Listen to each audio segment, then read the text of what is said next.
बिस्मिल्लाहिर्रहमानिर्रहीम, अस्सलाम वालेकुम। आप देख रहे हैं प्रोग्राम न्यूज़ कॉर्नर और मैं हूं आपकी मेज़बान अरूबा जावेद। जैसे कि आजकल काफ़ी ज़्यादा सियासी हलचल मची हुई है, पीटीआई के अरकान को गिरफ़्तार किया गया। उसके बाद जैसे कि अली अमीन गंडापुर ने बयान दिया कि हम इमरान खान को 15 दिन के अंदर अंदर रिहा करवाएंगे। तो आज हमारे साथ मौजूद है हमारे मुअज़्ज़िज़ मेहमान पाकिस्तान पीपल्स पार्टी के रहनुमा सरदार वकास अनायत साहब। आज हम उनसे गुफ्तगू करते हैं और जानते हैं इस बारे में। अस्सलाम वालेकुम, कैसे हैं आप? ठीक आज़ाम है, जी, थैंक यू वेरी बहुत मच। शुक्रिया आपने वक्त दिया। वकास साहब, आप हमें बताइएगा कि जैसे अली अमीन गंडापुर साहब ने बयान दिया है कि हम इमरान खान को 15 दिन के अंदर अंदर रिहा कराएंगे, तो क्या लगता है आपको इस हवाले से वो ऐसा कर सकते हैं? बिस्मिल्लाह रहमान रहीम। वो ये 2 दिन पहले जलसे में रावलपिंडी इस्लामाबाद के जलसे में गंडापुर साहब ने ये बयान दागा है, तो मैं जी। समझता हूँ कि रियासत पाकिस्तान का अपना आइन है, कानून है। जी। इस तरह की कोई भी जो बात करता है वो एक वो गैर संजीदा बात है, उसको तो सीरियस नहीं लेते हैं। लेकिन एक बंदा जो चीफ़ मिनिस्टर के ओहदे पे बैठा हुआ है, पाकिस्तान के एक सूबे का चीफ़ मिनिस्टर है, और वो यहाँ पे आके इस तरह की जो जब गुफ्तगू करता है, तो मैं समझता हूँ कि ये अच्छा मैसेज नहीं जा रहा है पाकिस्तान के हम्म। हवाले से, सियासत के हवाले से, सियासी जमातों के हवाले से। गंडापुर साहब ने जलसे में ये ऐलान तो किया है, और भी बहुत सारे साफ़ी बरदरी के हवाले से उन्होंने किया है, हम्म। फ़ौज पाकिस्तान के हवाले से उन्होंने किया है। जो उनकी गुफ्तगू थी वो मैं समझता हूँ कि 98% जो है वो गुफ्तगू उनकी गैर अखलाकी और गैर जी। संजीदा थी। और कोई भी मुल्क, पाकिस्तान को छोड़ दें, आप किसी और मुल्क को ले लें, वो इस बात की किसी सूरत इजाज़त नहीं देता है कि इस तरह की गुफ्तगू पब्लिक मकामात पर जलसे जुलूस में की जाए, क्योंकि ये मुल्क सबका है, रियासती इदारे सबके हैं, आइन और कानून सबका है, और वो सबके लिए बराबर है। और इस तरह की बातें जो है वो मैं समझता हूँ कि पाकिस्तान के लिए मुनासिब नहीं है, और जी। ये काबिल मज़म्मत बयानात हैं इस तरह के। अच्छा, बताइएगा, इस्लामाबाद हाई कोर्ट ने शेर अफजल मरवत को बगैर इजाज़त के किसी भी मुकदमे में गिरफ्तार करने से मना कर दिया है, तो क्या लगता है आपको ये ठीक है? बगैर किसी मुकदमे के गिरफ्तार करने से? बगैर किसी इजाज़त के ना वो किसी भी मुकदमे में उसको गिरफ्तार नहीं कर सकते, उन्होंने पुलिस को मना कर दिया है। नहीं, वो मुझे तो नहीं पता है, कहीं पे वो होगा कि मीडिया पे बात चली होगी। तो पाकिस्तान के आइन कानून के मुताबिक कोई जुर्म करता है तो उसके खिलाफ जी। एफआईआर होती है, और उसको जो है फिर उसके ऊपर गिरफ्तार किया जाता है। जी। और अगर मरवत साहब ने कहीं पे कोई कसूर किया होगा तो वो गिरफ्तार होंगे, वो सजा पाएंगे। जी। अगर उन्होंने कुछ नहीं किया है तो उनको कोई क्यों गिरफ्तार करेगा? ये समझ से बाहर है ये बात मेरी, कि वो उनको कोई जी। गिरफ्तारी की कोई बात हुई है, या उनको कहीं पे गिरफ्तार करने की कोशिश की जा रही है। ये इस बारे में मैं कुछ कह नहीं सकता हूँ, लेकिन ऐसा कुछ लगता नहीं है कि कोई ऐसी बात होगी। जी। अच्छा, बताइएगा कि आजकल काफ़ी सियासी हलचल मची हुई है, जैसे कि आप सीनियर रहनुमा भी हैं पाकिस्तान पीपल्स पार्टी के, तो ये पार्टी काफ़ी खामोश रहती है, इसके हवाले से कोई रद्द-ए-अमल सामने नहीं आता, देखिए, जैसे बाकी खामोशी पार्टीज़ इनमें। जो है वो पीपल्स पार्टी का एक डे फर्स्ट से अपना एक सियासी विजन और सोच है। जिस तरह की सियासत बाकी जमातें कर रही हैं, वो तो ना हमें सूट करती है और ना वो हम जी। पसंद करते हैं। एक दूसरे के ऊपर कीचड़ उछालना और तनकीद, बेजा तनकीद, और वो एक दूसरे के ऊपर जो है वो मुख्तलिफ इल्ज़ामात और बहतान लगाना, ये हमारी सियासत में नहीं है।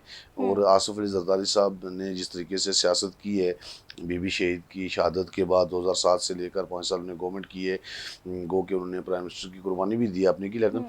उन्होंने इस तरह की वो नहीं की है। फिर उसके बाद वो अपोजिशन में भी रहे हैं, फिर वो जेल भी गए हैं इस दौरान, लेकिन इस तरह की सियासत उन्होंने नहीं किया। और ना वो इस तरह की सियासत जो है वो जुल्फ़िकार अली भुट्टो या बीबी ने ऐसी कोई तरबियत की है उनकी, या हमारी सियासी जमात जी। के चेयरमैन बिलावल भुट्टो की, आप इस तरह की सियासत करें। और ये मुल्क इस तरह की सियासत का मुतहम्मिल हो भी नहीं सकता है। मौजूदा हालात जो पाकिस्तान जी। के चल रहे हैं, महंगाई है, बेरोज़गारी है, मुल्क मुश्किलात हैं, माशी मसाइल हैं, तो अब बजाय आप इसको कि इस इन मसाइल से मुल्क को मिल के निकालें, तो अगर हम अपनी लड़ाइयाँ लड़ेंगे तो फिर वो जो है वो मुल्क का नुकसान होगा, ना कि किसी फ़र्द वाहिद का। सबसे पहले पाकिस्तान है, पाकिस्तान की हुँ।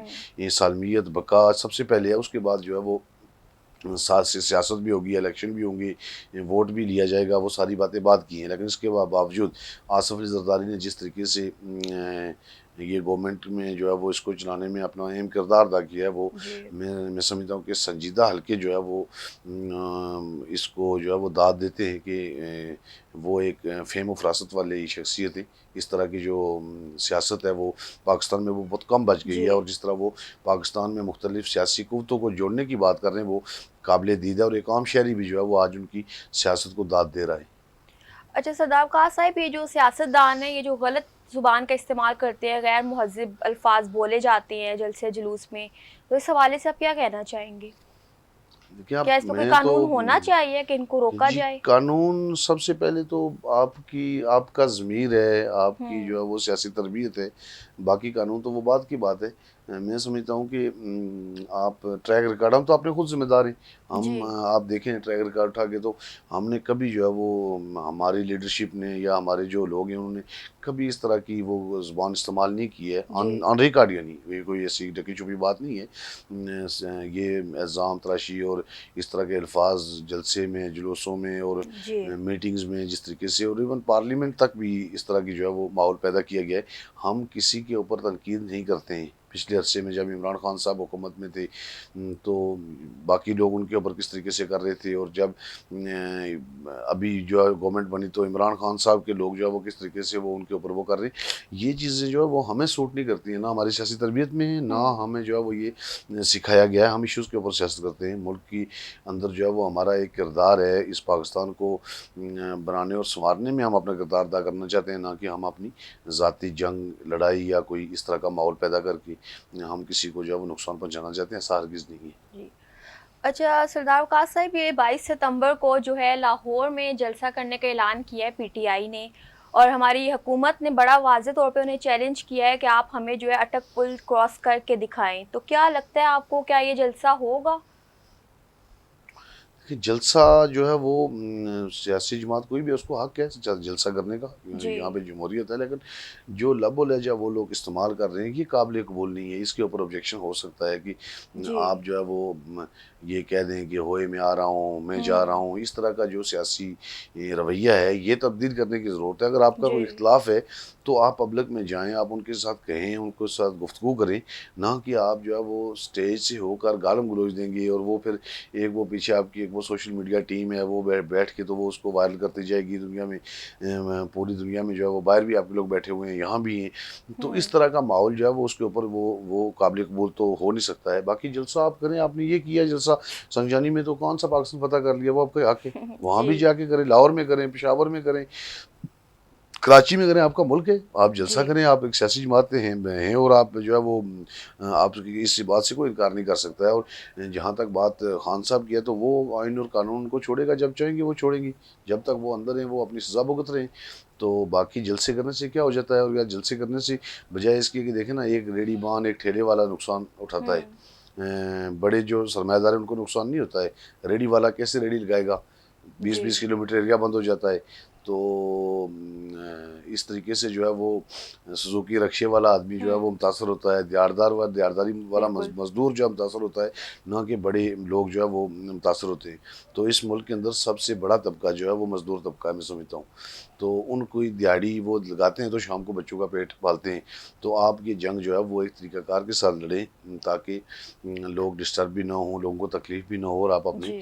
मौक़िफ़ भी पेश कर सकें और मौक़िफ़ भी इस तरीके से पेश करें हुँ, ताकि सुनने वाला भी वो सुने कि आप क्या कह रहे हैं। अगर आप इस तरीके से शुरू करेंगे कि हम जो है वो जत्था लेके आएँगे और ये करेंगे और वो करेंगे हुँ। तो मैं समझता हूँ कि पाकिस्तान का आइन और कानून इस चीज़ की इजाज़त हरगिज़ नहीं देता है।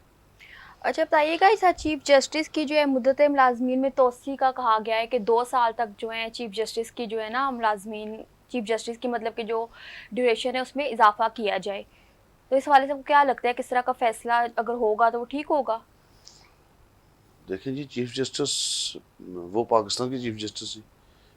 वो अपने इस एक ओहदे के ऊपर जो है वो आए हैं और उन्होंने काम भी किया है। हुँ। तो वो अगर रिटायर हो जाते हैं तो फिर भी कोई फ़र्क नहीं पड़ता है। तो अगर मुद्दत मुलाज़मत में 2 साल या 1.5 साल और बढ़ जाते तो फिर क्या हो जाएगा? लेकिन आपको नहीं लगता तो कि अपने मफ़ाद के लिए उनकी टाइम ड्यूरेशन बढ़ाना नहीं, चाह रहे हैं, ऐसा नहीं एक्सटेंड है। कर रहे कुछ हैं टाइम? कुछ देखिए ना कुछ चीज़ें होती हैं जो जो ट्रैक के ऊपर होती हैं और मैं समझता हूँ कि जो आदमी बैठा होता है वो बेहतर समझ सकता है किसी को हुँ, जो जो नया आने वाला होता है उसको थोड़ा-सा टाइम लगता है किसी भी इदारे में के अंदर आते हुए।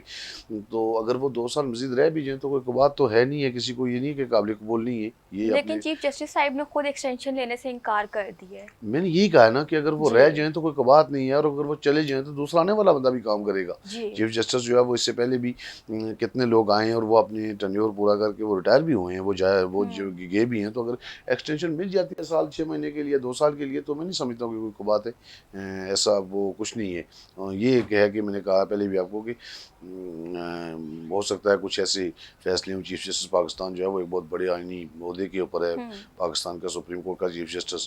तो हो सकता है कुछ तरह के मामलात हों कि उनको रहना चाहिए साल 6 महीने के लिए, तो इसमें कोई वो बात नहीं है। अच्छा अच्छा सरदार वकास साहब, आज फिर बलूचिस्तान में जो है बस पर हमला हुआ है, वैन पर, और 2 अफराद पुलिस एहलकार जो है शहीद हो गए हैं आज फिर से।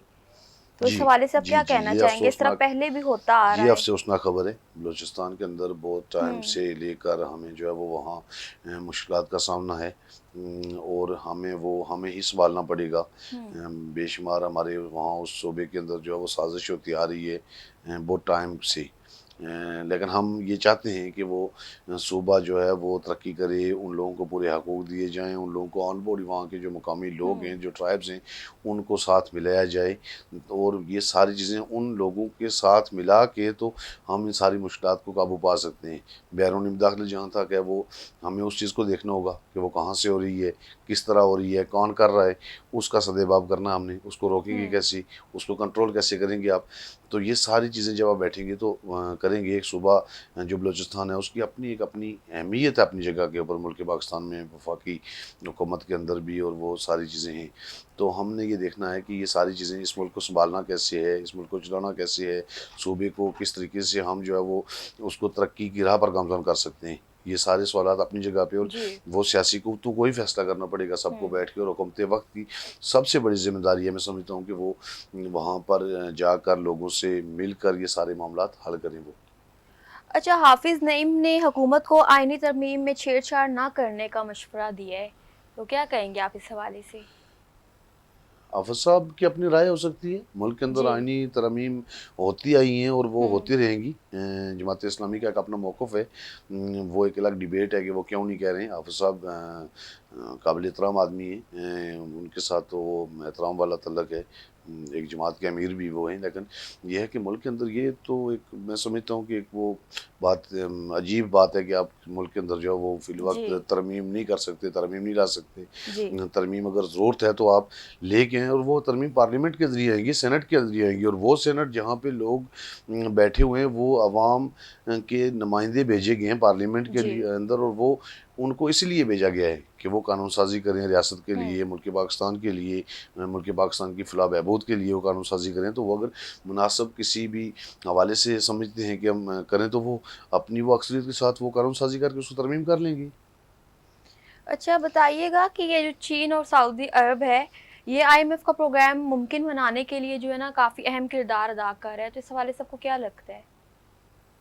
कि चीन जो है वो हमारा बेहतरीन दोस्त मुल्क है। जी उसके ऊपर तो किसी का कोई वो दूसरी राय ही नहीं है। दूसरे नंबर पर जो है वो दूसरा मुल्क जो है वो सऊदी अरब है। हमारा ब्रदर इस्लामी मुल्क है जी वो, जिसने हमेशा पाकिस्तान की मुश्किल वक्त में गैर मशरूत तौर पर उसने जो है वो हमायत की, सपोर्ट की।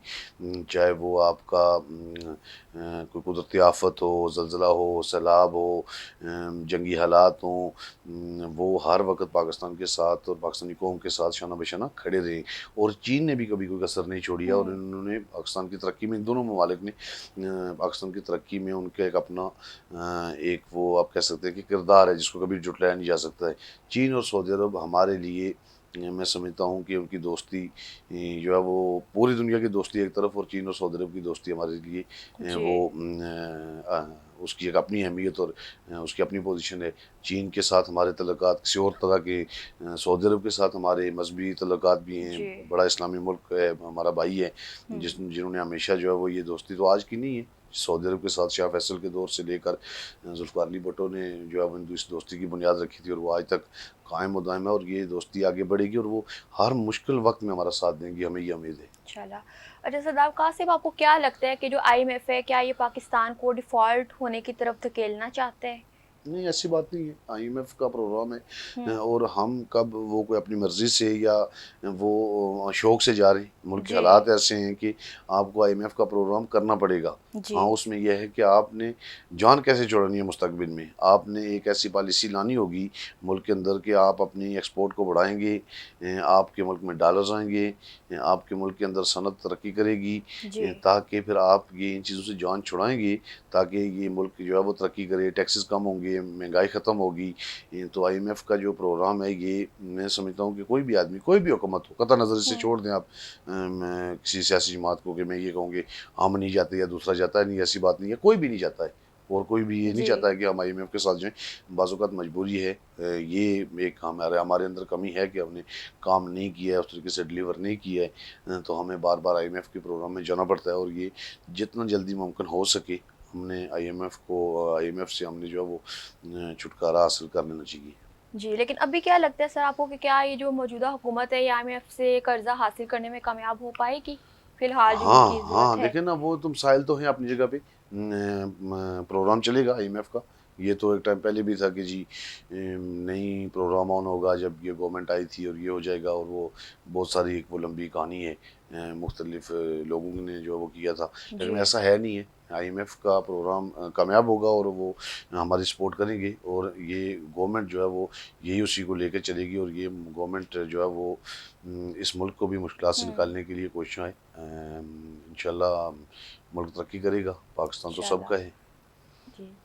ठीक है सरदार कासिम, आपका बहुत शुक्रिया, आपने हमें वक़्त दिया। नाज़रीन, इसी के साथ हम अपने प्रोग्राम का इख्तिताम करते हैं। मिलते हैं अगले प्रोग्राम में नए मौज़ू के साथ। तब तक के लिए हमें इजाज़त दीजिए। खुदा हाफ़िज़।